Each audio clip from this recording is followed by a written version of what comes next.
నల్గొండ జిల్లా కేంద్రంలో మినిస్టర్ కొత్త క్యాంపు కార్యాలయాన్ని ప్రారంభించారు మంత్రి కోమటిరెడ్డి వెంకటరెడ్డి. కార్యక్రమంలో శాసనమండలి చైర్మన్ గుత్తా సుఖేందర్ రెడ్డి, ఎమ్మెల్యేలు జైవీర్ రెడ్డి, వీరేశం, లక్ష్మారెడ్డి, ఎమ్మెల్సీ నీలకంటి సత్యం, పలు శాఖల ఉన్నతాధికారులు పాల్గొన్నారు.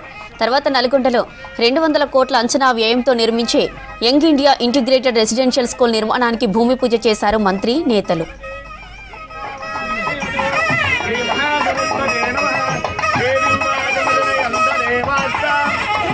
మా ఆర్ఎన్బి షా గారు చెప్పగానే దాదాపు 13 కోట్ల రూపాయలతో ఇవ్వాలా. రేపు సీఎం గారు వచ్చినా ఎప్పుడైనా నైట్ ఆన్ చేయాలన్నా మినిస్టర్స్ వచ్చినా కూడా ఉండే విధంగా నా ఒక్కరికే కాదు, ఇది అందరికీ మా 6 ఎమ్మెల్యేలతో పాటు మా కలెక్టర్ గారు ఎమర్జెన్సీ ఎవరైనా ఆఫీసర్ హైదరాబాద్కి వెళ్ళి వచ్చినా, ఢిల్లీకి వెళ్ళి వచ్చినా మాకు ఉండడానికి అకామిడేషన్ కూడా యూజ్ చేసుకోవచ్చు. అందరికీ సంబంధించిన ఇది ఇందిరా భవన్ అంటేనే ఇందిరా ఇల్లు కట్టిస్తూ ఇవాళ ఊళ్ళల్లో చూస్తే ఎంత సంతోషం అనిపిస్తుందంటే ఫస్ట్ ఉదయం నేను కూడా బాధపడ్డా. అని ఇంకా ఎప్పుడు ఊరికి పోయినా కానీ ఇల్లు ఎప్పుడు కడతారు సార్, ఎందుకంటే 10 ఏళ్ళకి వెళ్ళి ఇల్లు అనేది పేదవాని ఆత్మ గౌరవం.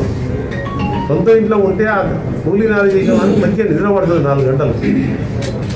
అలాంటి ఇల్లు 10 ఏళ్ళకి వెళ్ళి మర్చిపోతే ఇవాళ అప్పుడు రాజశేఖర రెడ్డి గారు ఊరికి 400 ఇల్లు 500 ఇల్లు నేను ఎమ్మెల్యేగా ఉన్నప్పుడు ఎన్ని కావాలంటే ఇచ్చినాం. ₹1,00,000 2004 అంటే 20 సంవత్సరాల్లో ఇలా 10 లక్షలతో సమానం. ఇలా 5 లక్షలతో ఇల్లు కట్టించి కొన్ని స్లాబ్ లెవెల్కి వచ్చినాయి, కొన్ని మొత్తం ఫౌండేషన్స్ అయినాయి. మన జిల్లా యంత్రాంగం, కలెక్టర్ గారు, హౌసింగ్ పీడీ గారు చాలా ఫాస్ట్గా చేస్తున్నారు. కొన్ని చిన్న చిన్న అక్కడ ప్రాబ్లమ్స్ ఆగిపోతున్నప్పుడు మంచి ప్రోగ్రెస్లో ఉన్నాయి. గవర్నమెంట్ ప్రైవేట్ ఇన్స్టిట్యూషన్లో చదువుకుంటున్నారు. వీళ్ళకు మంచి విద్యను అందిస్తే ఇంతకంటే మనం చేసే మంచి పని ఏముండదు. దీంతోనే అభివృద్ధి సాధ్యమవుతుంది. అందుకని ఇలా స్కిల్ యూనివర్సిటీ కూడా ఇంజనీరింగ్ పాస్ అయిన వాళ్ళు నా దగ్గరికి వస్తారు జాబ్ ఇప్పియమని. నాకు జిల్లా పరిషత్ స్కూల్లో చదువుకుని నాకే ఇంగ్లీష్ అంతతో మాత్రం వస్తుంది. నేను మాట్లాడుతూ వాళ్ళు దాని ఆన్సర్ చెప్పేటప్పుడు ఎంఎన్సీలకు నేను రికమెండ్ చేస్తే వాళ్ళ ఇంటర్వ్యూలు ఏం ఆన్సర్ ఇస్తారు. అందుకని ఇంజనీరింగ్ అయిపోయిన తర్వాత వాళ్ళ స్కిల్ ఏపీఆర్ని ఆనంద్ మహేందర్ మంచి ఇండస్ట్రీస్ పెట్టి స్కిల్ యూనివర్సిటీ వర్క్ స్టార్ట్ చేస్తాం.